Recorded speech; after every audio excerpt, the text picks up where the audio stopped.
ძალიან მე ასე ვიტყოდი დამაინტრიგებელი ვიზიტია თავისი ფორმატიდან გამომდინარე, იმიტომ რომ ალბათ არ გვახსოვს ისეთი შემთხვევა ამერიკის უმაღლესი რანგის თანამდებობის პირების სტუმრობისა, როდესაც ისინი მედიას ახვდებიან და ასე ვთქვათ, აქ მყოფი პომპეო ტვიტერის მეშვეობით გვეკონტაქტება და გვატყობინებს თავის შთაბეჭდილებებს საქართველოს შესახებ. ნუ სულ მცირე უცნაური რამ გახლავთ ეს. ნუ ხანდახან მათი კრიტიკაც შეიძლება ცოტა მეტ პატივისცემას იმსახურებდა ალბათ დემოკრატიის მოყვარული ქართული მედიაც და სამოქალაქო საზოგადოებას და პოლიტიკური სპექტრის და ზოგადად ამერიკის მეგობარი საქართველოს საზოგადოება, რომლის მოსახლეობის დარწმუნებული ვარ მინიმუმ 70% ახლა ტელევიზორებს არის მიმჯდარი და ელოდება მიმართვა საქართველოს ხალხის მიმართ. ეს ერთი. ეხლა მეორე. მე ვფიქრობ, რომ ორივე თუ ჩვენ ნახავთ განცხადებებს როგორც საელჩოსი, ასევე ამერიკის სახელმწიფო დეპარტამენტისა, სადაც განიხილებოდა პომპეოს ვიზიტის მიზნები, თანაბრად არის გამახვილებული ყურადღება ერთის მხრივ საქართველოს მიმართ მხარდაჭერაზე და ზოგადად გეოპოლიტიკურ კონტექსტზე, ასევე დემოკრატიაზე და ასევე არჩევნები არის ბოლო დღეების განმავლობაში ხაზგასმულად ნახსენები. და როგორც დღეს გამოქვეყნებულ საელჩოს განცხადებაში, ვასწავლეთ Facebook-ზე, რომელიც გამოჩნდა, რომ არჩევნები იქნება პომპეოს შეხვედრების ერთ-ერთი მთავარი თემა, ასევე ორი დღის წინ სახელმწიფო დეპარტამენტის მიერ გავრცელებული ბრიფინგის ჩანაწერში, ასევე არის აღნიშნული არჩევნების თემა, როგორც პომპეოს საუბრების და ვიზიტის ერთ-ერთი თუმცა ხათნა აი სულ ცოტა ხნის წინ პომპეომ გაავრცელა განცხადება, ამერიკის საელჩომ გაავრცელა პომპეოს განცხადება ყარაბაღის კონფლიქტთან დაკავშირებით და სადაც ის ამბობს, რომ მიესალმება ამერიკის შეერთებული შტატების საომარი მოქმედებების შეწყვეტა სომხეთსა და აზერბაიჯანს შორის და შეერთებული შტატები საომარი მოქმედებების დაწყებიდანვე გმობდა ძალადობას და მოუწოდებდა ძალადობის დასრულებისკენ და გმობდა სამხედრო ესკალაციას უпростоრად, რასაც მნიშვნელოვანი მსხვერპლი მოჰყვა მათ შორის მშვიდობიან მოსახლეობაში. ჩვენ უსამძიმრებს დაღუპულთა ოჯახებს და მოუწოდებს ყველა მხარეს პატივისცემს საერთაშორისო სამართლით გათვალისწინებულ ვალდებულებებს, მათ შორის საერთაშორისო ჰუმანიტარულ სამართალს და ამერიკა აცხადებს ჩვენი დიპლომატიური ჩართულობის პარალელურად შეერთებული შტატები $5 მილიონი ჰუმანიტარული დახმარების სახით გამოყოფს, რათა მხარი დაუჭიროს წითელი ჯვრის საერთაშორისო კომიტეტისა და სხვა პარტნიორი საერთაშორისო ორგანიზაციების და არასამთავრობო ორგანიზაციების სამუშაო საბრძოლო მოქმედებების შედეგად დაზარალებული ხალხის დასახმარებლად. მოკლედ, ვრცელი განცხადებაა საკმაოდ, მაგრამ ნიშანდობლივი ის არის, რომ თბილისში ჩამოსვლის შემდეგ უკვე აი ამერიკის საელჩომ საქართველოში გაავრცელა ეს განცხადება, ხო, რომელიც ეხება ყარაბაღის კონფლიქტს. ანუ ხომ არ მოხდა ამით და პარალელურად პომპეოს განცხადება ტვიტერზე, სადაც ასევე მოხარულია რომ თბილისშია და ამბობს და მოკლედ ის მნიშვნელობაზე საუბრობს, ხო? ანუ გამოვიდა რომ მან ორივე კონტექსტს გაუსვა ხაზი, ასე არ არის რეგიონი საქართველოში ვიზიტისას. თუ ეს უბრალოდ დამთხევაა და რაღაც მე არასწორად გავიგე თუ თქვენ როგორ გესმით მოკლედ ეს ამბავი? აბსოლუტურად სწორად გაიგეთ და ზოგადად ძალიან ესეთი ზუსტი ანალიტიკური ხედვა გაქვთ ხოლმე, როგორც შიდა პოლიტიკაში, ასევე საგარეოში ამჯერად ზუსტად მიხვდით რაზეც არის საუბარი, თანაბრად იყოფა ალბათ ინტერესები. ნუ თავარი მაინც არის, რადგანაც პომპეოს ვიზიტი ამ 6 ქვეყანაში იყო ადრე დაგეგმილი და მე-7 საქართველოს ჩაისვა ზუსტად ყარაბაღში ზავის შემდეგ და მას შემდეგ რაც ამ ზავით რადიკალურად შეიცვალა ძალთა ბალანსი სამხრეთ კავკასიის რეგიონში, არა მარტო რუსეთის სამხედრო ყოფნის თვალსაზრისით, არამედ თურქეთის სამხედრო ძალების დაბრუნების თვალსაზრისითაც რეგიონში გუშინ ვრცელდებოდა ინფორმაციები იმის თაობაზე, რომ თურქეთის სახმელეთო ნაწილები, ისევე როგორც მძიმე შეიარაღება მიემართებოდა ნახიჩევანისკენ და ასევე ძალიან საინტერესო რამ გახლავთ ის, რომ პომპეომ თავისი ვიზიტი დაიწყო პარიზით და პარიზიდან გამოფრენის დროს მან გააკეთა მისი და მაკრონის ერთობლივი პოზიცია გააჟღერა თურქეთთან დაკავშირებით, სადაც ის პირდაპირ ამბობს, რომ არ მიესალმება ეს ორი ქვეყანა თურქეთის სამხედრო აქტივობას ბოლოდროინდელ ახლო აღმოსავლეთში და ზოგადად რეგიონში. და ისიც რომ პომპეო სტამბულში არ შეხვდა და არც პომპეო შეხვდა და არც თურქეთის ოფიციალურმა პირებმა გამოიდეს თავის პომპეოსთან შეხვედრაზე არც ერთ მაღალი თანამდებობის პირს, ესეც მოწმობს იმაზე, რომ ამერიკასა და თურქეთს შორის დღეს ცივი, ასე ვთქვათ, ყველაზე ცივი ფაზაა ურთიერთობების. ეს ყველაფერი, რა თქმა უნდა, ამერიკას აიძულებდა, რომ სწრაფად მიიღო გადაწყვეტილება ჩამოსულიყო პომპეო რეგიონში. ხა ვერ ჩავიდოდა ვერც სომხეთში და ვერც აზერბაიჯანში შექმნილი სიტუაციიდან გამომდინარე და ჩამოვიდა საქართველოში და აქ გააკეთა განცხადება ყარაბაღის კონფლიქტზე, ხო? აქ გავრცელდა, აქედან გავრცელდა მისი განცხადება, ასე გამოდის. ზუსტად და ეს ასე ვთქვათ, ნათელს ხდის მისი ჩამოსulis მთავარ მიზეზს და მე ჩემს მეგობრებთან ერთად ვსაუბრობდი ზუსტად რამდენიმე საათის წინ რას მიანიშნებდა ის რომ დღეს საღამოს პომპეოს შეხვედრები არ აქვს დაგეგმილიო თქვენც მოგეხსენებათ ხო და ალბათ ერთ-ერთი მთავარი ეს გამოთავისუფლება დროს ტყუილად არ კარგავს ალბათ დღეს საღამოს მე რატომღაც ასე მგონია და უბრალოდ წამოწოლილი არ ამგონია რომ იყოს ეს სასტუმროს ნომერი. სწორად გონიათ, მაგრამ მე ვფიქრობ რომ ის აუცილებლად შეხვდებოდა თბილისში, სომხეთში და აზერბაიჯანში ამერიკის ელჩებს.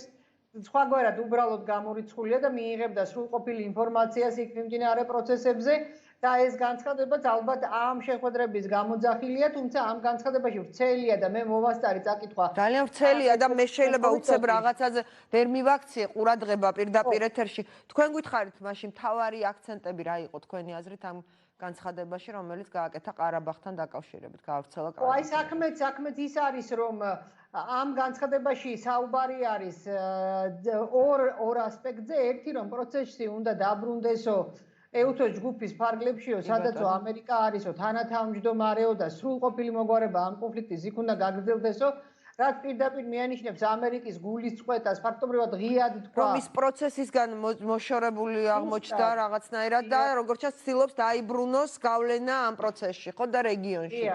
დიახ, თუმცა ძალიან რთული იქნება მინდა გითხრათ, ერთადერთი ამ შემთხვევაში ამერიკის ბერკეტი არის საქართველოს და უბრალოდ ამერიკის პლატფორმი ამ რეგიონში ახლა დარჩა საქართველოს და შეგახსენებთ მაყურებელს იმასაც, რომ ერთი თვის წინ პომპეომ თავისთან დაპატიჟა სომხეთის და აზერბაიჯანის საგარეო საქმეთა მინისტრები და ისინი კი ჩავიდნენ და ვითომ სამშვიდობო ხელშეკრულებაზეც იყო საუბარი, მაგრამ ჩამოვიდნენ თუ არა, მაშინვე განახლდა ეს საბრძოლო მოქმედებები და ამითი ძალიან დიდი შეურაცხყოფა მიადგა ამერიკის სახელმწიფო მდივანსაც და ზოგადად ამერიკას როგორც სუპერ სახელმწიფოს, მაშინ როდესაც სულ რაღაც ორ კვირაში ამ ვიზიტიდან რუსეთი ჩადგა იქ როგორც სამშვიდობო ძალა და ასევე ამ განცხადებაში უკაცრავად დაამთავრებ არის ჰუმანიტარულ დახმარებაზე საუბარი, ანუ რა ათეულობით მილიონის ჰუმანიტარულ დახმარებას პირდება როგორც სომხეთს, ასევე აზერბაიჯანს და ასევე ანუ ამერიკამ არ ვიცი გვიან გამოფხიზდა თუ როგორ იყო თუ რანაირადაც იყო,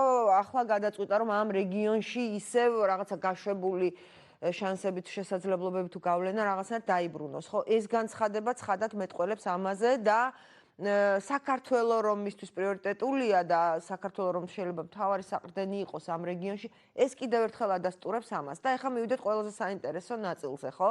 საქართველოს რომ ამერიკისთვის რეგიონში არის ყოველთვის სანდო და მნიშვნელოვანი პარტნიორი, უბრალოდ ხანდახან ეს უფრო მეტად ჩანს, ხანდახან უფრო ნაკლებად, ეს ვიცით დიდი ხანია, მაგრამ ის პრობლემა, რაც ამ ქვეყანას მუდმივად აქვს, ანუ არ შემდგარი დემოკრატია, დაუსრულებელი, განუვითარებელი დემოკრატია, რომელიც თავს გვახსენებს ხოლმე გაყალბებული არჩევნებისას, შეუძლებელი არ იყოს ამერიკის პრობლემა, ხო? მოდი ახლა ეს ორი საკითხი დავაკავშიროთ ერთმანეთთან, ისევე როგორც უკავშირებენ თვითონ სხვადასხვა ინსტიტუტები, სხვადასხვა ექსპერტები, აღარ ჩამოვთვლი, ხო? ანუ შეიძლება თუ არა, რომ იმის გამო რომ ამერიკას აქვს საქართველოს მიმართ ინტერესი რეგიონში შექმნილი ვითარებიდან გამომდინარე, მან უბრალოდ არ შეიმჩნიოს ის პოლიტიკური კრიზისი, ის შიდა პროცესი, რაც ხდება კონკრეტულად არჩევნების გაყალბება და ხვალ დაждდეს გახარიასთან და ელაპარაკოს, რომ აი მე საქართველოში სთან ერთად მინდა ესა და ეს. ასეთი რამ შესაძლებელია თუ პირიქით რახან ამერიკისთვის საქართველო არის სასიცოცხლოდ მნიშვნელოვანი პარტნიორი, ის მისთვის სასიცოცხლოდ მნიშვნელოვანია, რომ ეს იყოს შემდგარი დემოკრატიული ქვეყანა. აი ეს იქნება ჩემი კითხვა. ну დავიწყოთ იმით რომ საუბარი საქართველოს დღევანდელი ხელისუფლების იმაზე რომ ამერიკას აქვს საქართველოს დღევანდელი ხელისუფლების ნდობა და ის ეგულება მყარ პარტნიორად უბრალოდ სასაცილოა გამომდინარე იქიდან რომ ამერიკამ და პომპეომ თავად უკვე გამოსცადა ამ ხელისუფლებასთან პარტნიორობა დაახლოებით 1 წლის წინ როდესაც ის შეხვდა საქართველოს მაშინდელ პრემიერ-მინისტრს მამუკა ბახტაძეს მოთხოვნის ტონით მოითხოვა ანაკლიის სპორტის პროექტის გაგრძელება და ასევე რუსეთთან ეკონომიკური დამოკიდებულების შემცირება. რა მიიღო შედეგად პომპეომ? მამუკა ბახტაძე ამის დაბრუნებისთანავე გადააყენეს თანამდებობიდან და თქვენს ყურადღებას კიდევ ერთ ფაქტზე გავამახვილებ, რომ ქართული ოცნების ყველა პრემიერი მოიხსნა მას მერე, რაც ისინი ამერიკაში იყვნენ ვიზიტად ან ამ ვიზიტის შემდეგ ამერიკასთან კარგი ურთიერთობები ჩამოუყალიბდათ. ესეც ნიშანდობლივია. ხო და ესე იგი ბახტაძე მოიხსნა და მოუწნებამ გადააგდო პომპეო, ასე ვთქვათ, ჟარგონი რომ ვიხმაროთ, ხო? ეს ძალიან ცუდი ტონი კი არა და ძალიან ცუდი საქციელია საერთაშორისო ურთიერთობებში, საერთაშორისო ასპარეზზე. ამის შემდეგ შეიძლება ხვალინდელი საუბრები იყოს მშვიდი, ტკბილი, ბედნიერი, რაღაც პარტნიორული ჩახუტება, ასე რომ ვთქვათ და არანაირი საყვედური? იცით რა, ჩვენ პირველად ვხედავთ, მე მგონი ამერიკის სახელმწიფო მდივანს, რომელიც ამიერკავკასიის სამივე სახელმწიფოს მოქმედი ხელისუფლებების მხრიდან არის რბილად რომ ვთქვათ, მოტყუებული და უხეშად რომ ვთქვათ, გადაგდებული. ანუ სომხეთის და აზერბაიჯანის საგარეო საქმეთა მინისტრების ქმედებაზე უკვე გესაუბრებთ, ისევე როგორც საქართველოს მოქმედი ხელისუფლების დამოკიდებულებაზე ამერიკასთან ზოგადად. ამიტომაც მე ვფიქრობ, რომ ეს გაკვეთილი უნდა ყოფილიყო წესით პომპეოსთვის და მისი ტონი უნდა იყოს გაცილებით უფრო მომთხოვნი საქართველოს დღევანდელ ხელისუფლებასთან საუბრისას, როცა საქმე ეხება საქართველოს როგორც ყველაზე მნიშვნელოვან პლაცდარმს. ის რომ ამერიკა არის უკიდურესად იმედგაცრუებული საკუთარი ქმედებით უპირველეს ყოვლისა სამხრეთ კავკასიაში და იმითი რომ მისი როლი არ აღმოჩნდა ეფექტური ყარაბაღის კონფლიქტის დარეგულირების საქმეში და ცხვირწინააცალა სამშვიდობო ინიციატივა რუსეთმა, ეს არის ძალიან თვალსაჩინო პომპეოს ამ განცხადებით, რომელიც თქვენ წაიკითხეთ. და ეხლა მაშინ როდის თუ არა ეხლა ამერიკამ უნდა გაამკაცროს ტონი საქართველოს ხელისუფლებასთან ურთიერთობაში, რაც პირდაპირ ვიტყვი მაყურებელს რომ არ ეგონოს რომ რაიმე სხვა ტიპის დამოკიდებულებაზეა საუბარი, პირდაპირ ვიტყვი საქართველოს ინტერესებშია, იმიტომ რომ ეხლა გვაქვს უნიკალური შესაძლებლობების ფანჯარა, ეს ყველაფრიდან ჩანს იმისათვის, რომ საქართველოს როგორც ყველაზე მყარი პლაცდარმი იგულოს ამერიკა, მაგრამ ეს არის მოძრაობა შემხედრი მიმართულებით. ესე იგი, ის რომ ამერიკა საქართველოს ჭირდებოდეს პლაცდარმად, ეს ნიშნავს იმას, რომ საქართველოს დაცული უნდა იყოს მაქსიმალურად და მე გავიხსენებ გუშინდელ მიმართვას, რომელიც საქართველოს უსაფრთხოების სფეროში და საგარეო პოლიტიკის სფეროში მოღვაწე თაობებმა ასე ვთქვათ, დაწერა სპეციალურად პომპეოს ვიზიტისთვის და სადაც ჩვენ ვითხოვთ უსაფრთხოების დამატებით გარანტიებს საქართველოსთვის, ამერიკის საჰაერო და საზღვაო ძალების ლოჯისტიკური ბაზის გახსნის მუდმივად განთავსება საქართველოში. აშშ-ს ჯარის მუდმივად განთავსება საქართველოში იქნებოდა უმნიშვნელოვანესი ნაბიჯი. აი ეს არის სათაურად გამოტანილი ყველგან აბსოლუტურად. სხვათა შორის მე წავიკითხე დღეს ზალკალიანის განცხადებაც თუ კომენტარიც პომპეოს ჩამოსვლასთან დაკავშირებით, მან ჯარის თქმა ვერ გაბედა და თქვა, რომ ამერიკის მუდმივი მივესალმებით და საჭიროა ამერიკის მუდმივი ყოფნა საქართველოში და ესეც საქართველოს რატო ვერ გაბედა ხათუნა ეს მინდა კითხოთ ბოლოს, ანუ მოკლედ ერთი რაც უკვე კითხეთ და უფრო კონკრეტულად რაღაცა დაკონკრეტებული ორწინადებიანი პასუხი მაინც რომ მითხრათ ამაზე, შეიძლება თუ არა დემოკრატიის ხარვეზებზე თვალის დახუჭვა გეოპოლიტიკური ინტერესების გამო მოხდეს ამერიკის ხელისუფლების მხრიდან და ისეთ ხელისუფლებასთან ურთიერთობა, რომელიც მათთვის სუბუქად რო ვთქვათ, არ არის კომფორტული და სანდო პარტნიორი და ასეთ შემთხვევაში როგორ მოიქცევა ეს ხელისუფლება და თუ მართლაც ისეა, როგორც ბევრი ამბობს უკვე ხშირად, არა მხოლოდ საქართველოში, არამედ მათ შორის ამერიკაში და ამერიკულ მედიაში, რომ ივანიშვილი არის პუტინის კაცი. და ივანიშვილი რუსეთის კაცია და რუსეთის ინტერესებს ემსახურება საქართველოში. ბენ ჰოჯესმაც კი თქვა 2 დღის წინ გენერალი ჰოჯესი იცით თქვენ რომ ანაკლიის სპორტის ჩაშლა ივანიშვილის და პუტინის ინტერესები იყო. ხო, ანუ ამაზე ღიად საუბრობენ. მაშინ რამდენად არის შანსი რომ მისი ხელისუფლებაში ყოფნის პირობებში საქართველოში რაიმე სერიოზული პროექტი განხორციელდეს ამერიკასთან ერთად, თუ ის პირდაპირ პუტინის ინტერესებს ემსახურება? არა თუ ჯარის შემოყვანა, ამერიკული ჯარის შემოყვანაზე შეიძლება იყოს საუბარი. ასეთი რამე შესაძლებელია ივანიშვილის ხელისუფლების პირობებში. ბენ ჰოჯესმა კი რა თავად პომპეომ თქვა მაშინ 1 წლის წინ და მეერეც და მანამდეც რომ ანაკლიის სპორტის ჩაშლა რუსეთის ინტერესების პირდაპირ გამოძახი. არა, ბენ ჰოჯესმა ივანიშვილს მიაყოლა უკვე. დიახ. ხო, ნუ ხა პომპეო ამას ღიად ვერ იტყოდა და თავის თანამდებობიდან გამომდინარე და რაც შეეხება კითხვას დემოკრატიის შესუსტებაზე და საფრთხეებზე დახუჭავდა თუ არა, დახუჭავს თუ არა თვალს ამერიკა, დახუჭავდა იმ შემთხვევაში აქ რომ ყოფილიყო მისი საყრდენი ხელისუფლება. იმიტომ რომ ასეთ გამონაკლისებს სამწუხაროდ ამერიკაც უშვებს ხოლმე, მაგრამ რადგან ეს არის ხელისუფლება, რომელსაც ის ჩვენზე უკეთ იცნობს და მათ შორის მათ პარტნიორულ კავშირებს რუსეთთან და რეალური მიზეზები ანაკლიის სპორტის დაბლოკვის ასევე ჩვენზე უკეთ იცის, ამიტომაც ძალიან სათუოა რომ ის ამ ხელისუფლებას ენდოს. მე პირდაპირ ვიტყოდი, სიბრიყვე იქნება, რომ ისინი ამ ხელისუფლებას ენდონ, ასე ვთქვათ, როგორც მყარ დასაყრდენს, მაგრამ ამიტომაც ვამბობ, რომ ძალიან, ასე ვთქვათ, უცნაური ვიზიტია.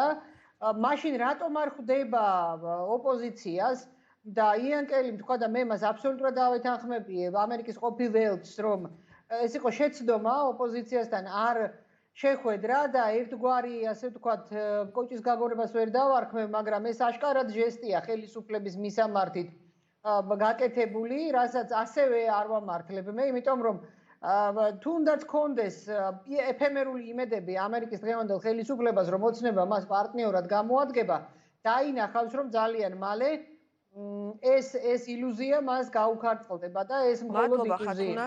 მადლობა გადაცემაში მონაწილეობისთვის. ხათუნა ლაგაზიძე იყო ჩვენი სტუმარი, შემდეგი სტუმარი იქნება ხატია დეკანოიძე, ერთიანი ნაციონალური მოძრაობის წევრი. მანამდე კი კიდევ ერთხელ გადავხედოთ პომპეოს ვიზიტის შესახებ ამ დროისთვის ჩვენს ხელთ არსებულ